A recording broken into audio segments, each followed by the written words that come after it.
Hello again, and I was walking through and I looked down and I saw the gold TFG on my wrist, and I thought this is going to be great for the channel. So I thought I would show you what I'm wearing and chat about watches for a moment. So hold on whilst I turn the camera around. So I looked down at my wrist and I thought, this is going to be great to show people what I'm wearing. So I'm just walking along here today, and of course I'm wearing the gold TFG, and I thought, I'm going to do a quick video and bore people to death chatting about watches once again. So 1 second. So in a previous video, I mentioned that I also wear the MRGs, and I have the silver MRG and then the dark black and gold MRG. But this is the stainless steel full metal TFG, the 35th anniversary.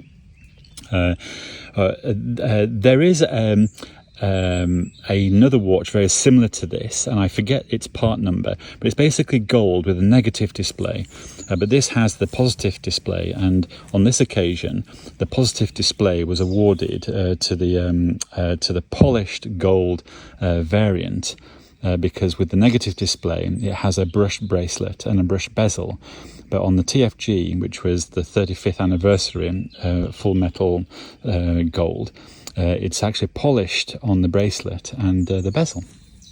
And I was walking down and I thought, I need to know if they're going to bring out an MRG version of this in titanium and gold, because especially if it had the thin red line. So just imagine this in gold, MRG, brushed metal with a thin red line.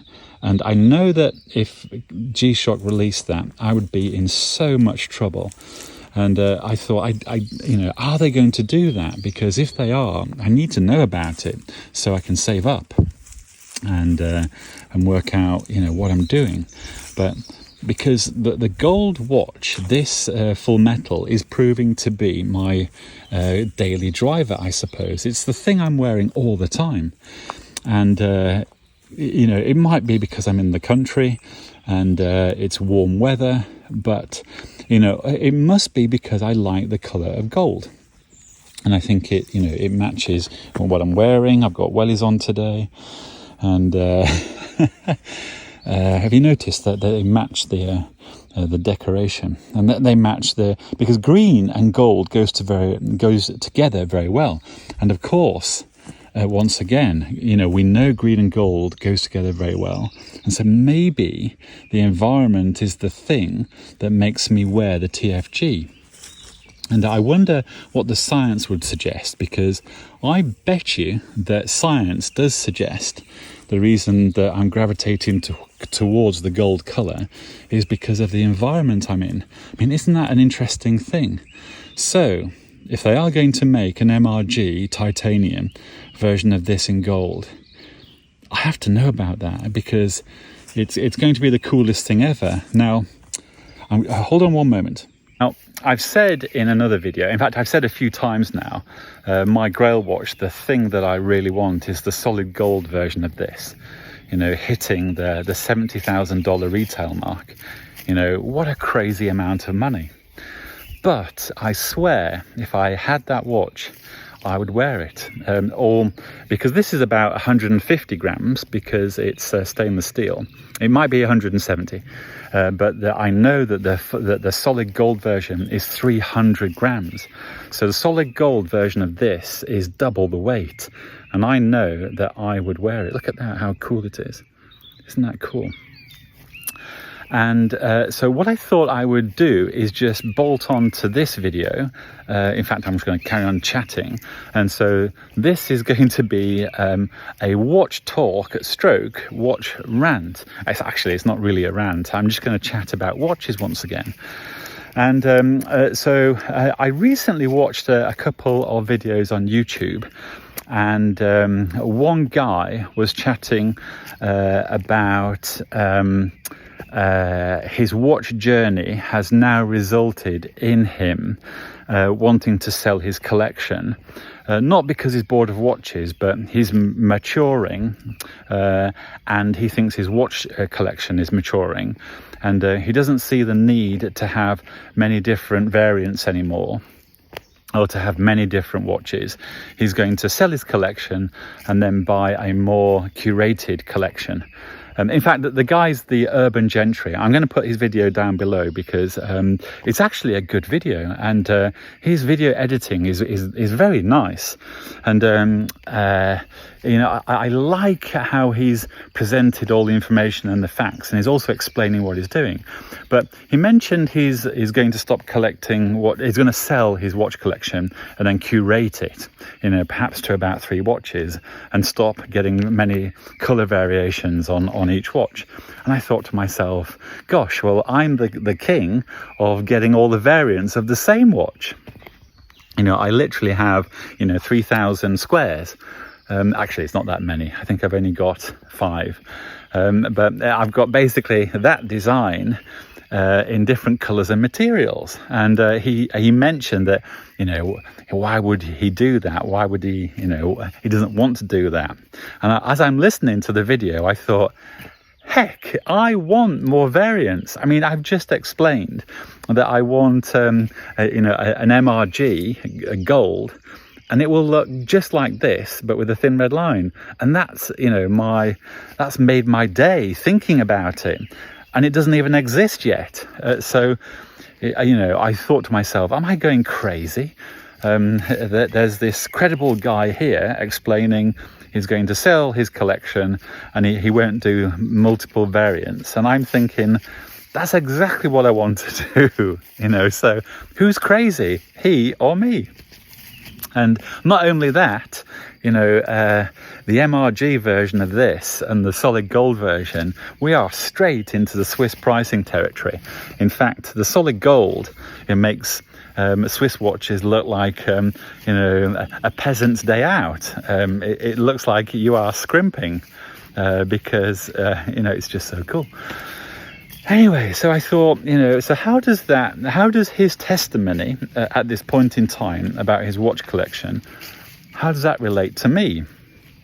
Does it mean, number one, I'm crazy, I've got things wrong? Or does it mean I'm maturing? Or does it mean I'm in the process of maturing and eventually one day I'll just have with 3 watches? And I thought to myself, when it comes to G-Shock, I'm never just going to have 3 watches.